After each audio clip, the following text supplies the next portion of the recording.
Hey guys, Infidel 1258 here. Today I want to play some rank battles. I'm going to play 3 rank battles, and I'm going to respond to what I'm seeing. Both mana cap and rules set and splinters available, and you're going to see a natural, unchoreographed, unplanned response to whatever enemies and circumstances that are thrown my way. I find that this is the way to analyze this game and grow, because just experiencing the random nature of what you get thrown is the best way to then improvise or learn improvisation. And even if we end up losing, there's always something that you can learn from a loss. So I hope you'll stick around for this one. About 10-15 minute video. We'll do 3 battles. If you're new to my channel, my name is Dwayne Cunningham. I go by Infidel1258, and you can call me 12. Leave comments below. If they turn into videos, I'll try and give you a thank you afterwards. And if you are new to the channel, you might not know, but the video is currently being sponsored by our friends over at SPLINTERCOACH.com. SPLINTERCOACH.com is a website that will track your personalized battle history, and with it you can see what summoners you're playing, how often they're winning, which monsters you're playing, in what circumstances you're playing them. That data is entertaining to look at, but it's also going to help you get better. And if you're better, you can win more reward for the same time and attention. So check out SPLINTERCOACH.com for $5 a month. It's well worth it, and I'm enjoying it, so check it out.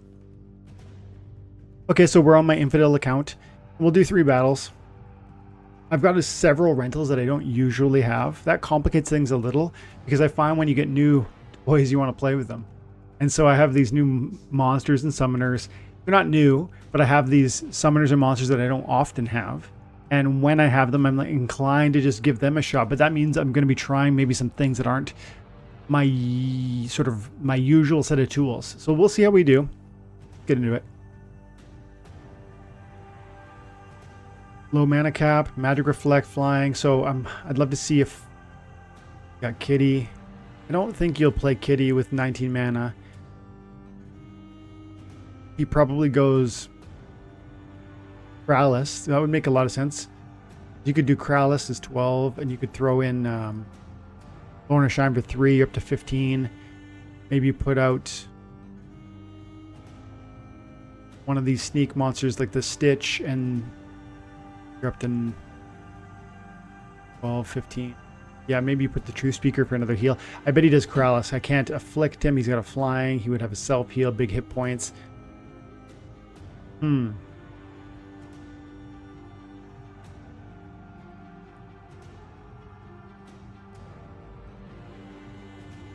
Okay.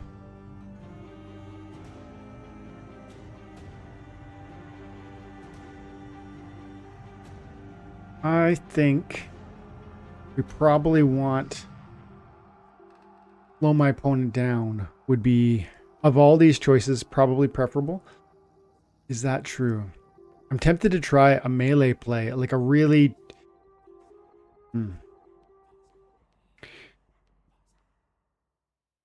No. I expect him to play Kralis. I can't play a lot of low hit point monsters that are going to die to flight. To Earthquake. So I am going to also, I'm going to try, who's the best play here?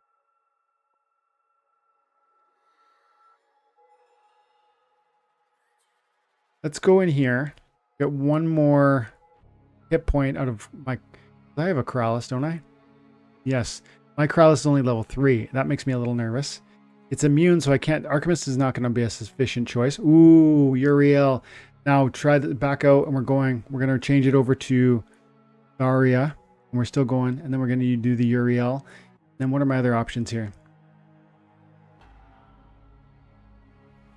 Yeah, we take the Venari.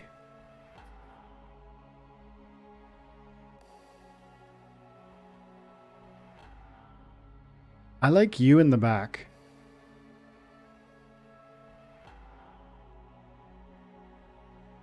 See if this works. He's got the blast damage. He has the protect. He has a couple flyers. He has the scavenge. I have the mark strike, which is going to amp up the Uriel. I don't know that he's going to be able to out damage me. The stun is a big question mark. If he ends up stunning me, stun locking me, then that could be a problem. But I think we win this. I could have put the Mark's Rat in the second position because the Earthquake would have killed it, but I actually wanted to make sure that it died. It died before...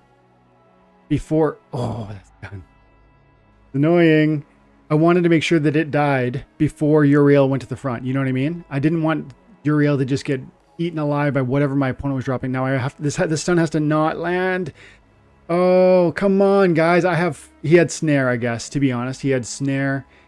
But I mean, they all had flight. Yeah. So my flight bonus with the Uriel does not apply, or does not give me a 25% evasion bonus, because the Power Griffin was a flyer, Imp Bowman's a flyer, and Goblin Fireballer is not a flyer, but it has snare, which is a 100% hit chance on the flying unit. That was a great team he played, actually. He expected a flyer. He got a flyer. He essentially nullified my evasiveness through bringing flyers of his own. He enabled his own persistence. One thing that could have been better is if he didn't get that first round stun. It's a 50-50 chance, in which case I guess I would have maybe hit or nuked the Scorch Fiend. That wouldn't have been that big of a deal. Truthfully, he kind of had me, like, coming and going. I guess the only thing otherwise I could have done would have been put Chaos Agent in like the first spot. I could have buried my Uriel and just let him, in the hopes that my opponent was going to try something like what he did, because the Earthquake would have eventually killed this Fiend, the Miners, the Chemist, and the Goblin Fireballer. And then I would have had free run with these guys. That's why I thought originally I was going to win, because he only had 2 flyers. Yeah. Anyways, let's keep going. Okay. Kitty. Again, I don't expect Kitty to be dropped with this mana. I happen to know, because of my time with Splintercoach, that the 6 mana summoner, the red panda, is actually Lily Shieldpaw, is actually really low reward, low success rate at the sub 20 mana cap. Therefore, I don't expect any of this. I would think he probably has more than what I'm looking at, but Lorna Shine's the way that I would go if I were him. In this context, with this equalizer rule set, no melee.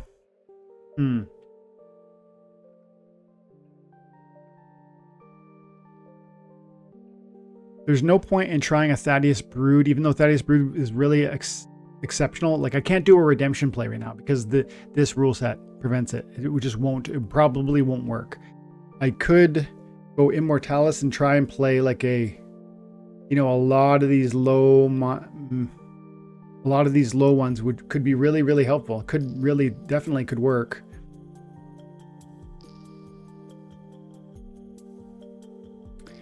We're bringing a trio. Or no, you know what we need? We know what we need? Need boom. And then chicken. So I don't expect a sneak attack. First of all, because keep your distance is in play. I also don't expect a sneak attack because the equalizer really limits the impact of a sneak play, because often your sneak monster or your last monster is your weak monster in terms of hit points. Therefore, sneak works, but equalizer prevents your last monster from having low hit points. For those reasons, I want to bring Chicken up. He doesn't have any attack. Let's let the failed summoner be in the first spot. We have 1 tank heal. I think this makes some sense. Let's give this a shot. Acid Shooter is key. If I'm wrong and he does end up playing, for instance, green with the sneak monster, this would be really annoying, because this would obviously kill my Acid Shooter is going to be key to me winning it. He did do a sneak. He did do a sneak play. Oh my goodness. For real though. With the stun too, with the Iza. See, that I almost put Swamp Thing in the 6th spot because I was worried about this. And unless I land a poison, like I need Acid Shooter to drop a poison specifically on Goblin or Iza on turn 1. And frankly, she's probably going to stun me before I go anyways. And so that's annoying. I do have double triage, so that'll help, but I won't. They're doing 6 damage. I'm healing 6 damage. Is that right? Triage. Yeah, okay, maybe it's okay. Yeah. No, they're weakening me one time. That weaken. And I am void. Okay, here we go. I actually don't know what's going to happen. I think it depends on the stun lock. Depends whether I drop poisons. Interesting. The way I win is if I get poisons off. The way I lose is if my poisons don't land. And that cripple, I forgot about the cripple, but the cripple will, he's focus firing me, which means my cripple is absolutely going to bring my hit points down and make me less and less resilient because the heals, and he stunned me 2 rounds in a row. I mean, that's it. Frustratingly. And they'll kill me with this shot. See, if they 3 shots, 3 stuns, that's beyond the luck that Isa should have maybe called for, right? 50-50 chance. If I had put Swamp Thing in the 6th, which was my first inclination, but I didn't do it because I wanted to give it that much more time in the rear spot. But we're done now. Okay. Buddy was 400 points above me, so that would have been a crazy win if I had pulled that one off.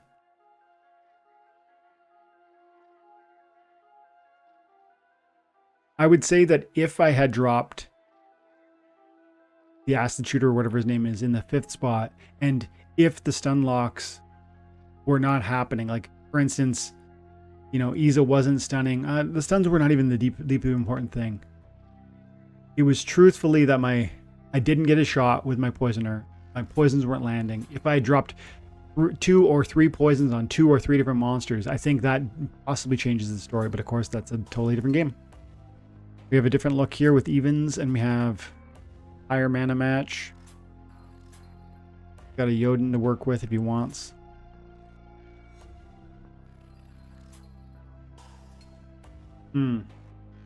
Definitely tempting.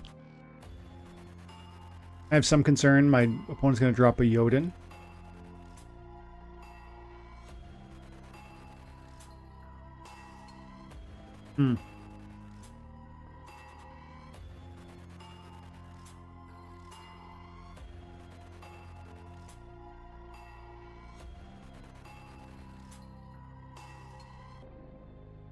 Yeah, I didn't think so.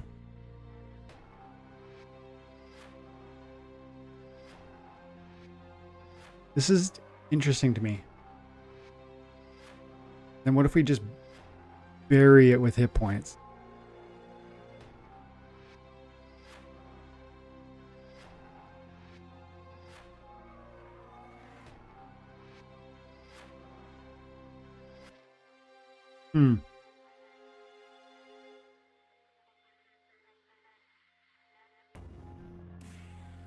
Another protect and a triage even? Yeah.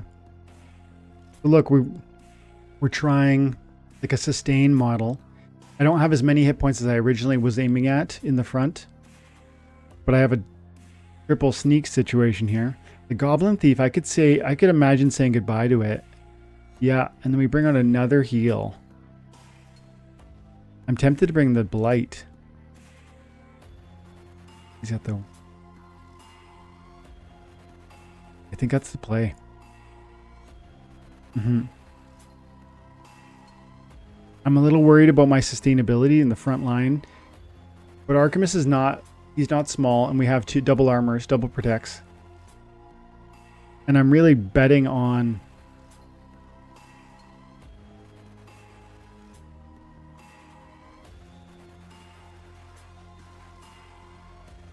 We switch it out, add some hit points on the front line. He's got the taunt over here, which is annoying because he could retaliate on me. We'll see what happens. He has the opportunity in here that's going to come focus fire the Isa, but then again we have a double protect. He has no rust. He has lots of speed. I'm worried about missing. You know, we certainly could be doing a lot of missing here, especially since this Kraken's going to get going pretty quick. Once it gets mad, it'll have an 6. It'll have a 8 speed. Nope, 9. I need to hit this thing and I need to stun this thing. Okay. Annoyingly, that poison's big, but annoyingly, oh, he's just going to cleanse it. So annoying. The 1 stun I get, nothing. Last match, Isa from my opponent, 3 stuns in a row. The speed is well played. I mean, he's done... Like, he nerfed what I did. With the demoralize, with this using the speed to great effect. Right? 1 swiftness, 2 swiftness. 3 swiftness with his summoner, and a Bakshir slowing me down. He has tons of hit points. The only hope I mean, frankly, he had shut me down. He even silenced like everything I did. Everything he countered. That was kind of an ass whipping. So that's frustrating. Let's see what we can kind of take away from this.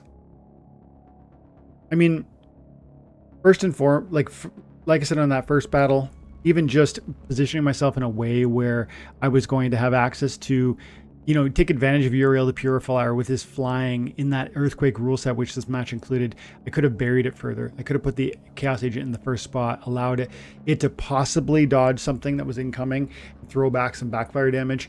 That would have been just the better approach. There was no reason to put him in the second spot or even the Marks Rat in the first. I really should have. Marks Rat should have been Chaos Agent, Soul Fiend, Binari Marks Rat, and then Purifier at the back line. Far back as I could have made it. Over here, if we had buried the Acid Shooter a little more safely, I mean, I did specifically talk about a sneak play, and I thought it wasn't going to happen. I was cognizant of the Goblin Sorcerer because I have it, and I thought about playing a similar build.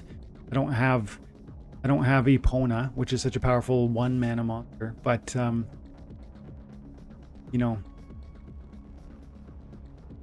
I mean, apart from maybe trying like a real snipe focus and then just eating through, that might have been an interesting counter. Over here, speed. As I was clicking on my team, I was definitely concerned about speed. We talked about how he could have picked Jotun, but anytime blue comes along, you have to be nervous about your opponent just outspeeding you. With some build almost exactly like this. I mean, 1, 2, 3, 4 speed manipulations change everything. Demoralize, silence. Yeah, well played. Tough matches. Hey guys, thanks so much for your time and attention. I hope you're enjoying Splinterlands. I hope you're enjoying the channel. If you are and you haven't subscribed, maybe do so. Drop a like, drop a comment. Appreciate you. Have an amazing day. God bless.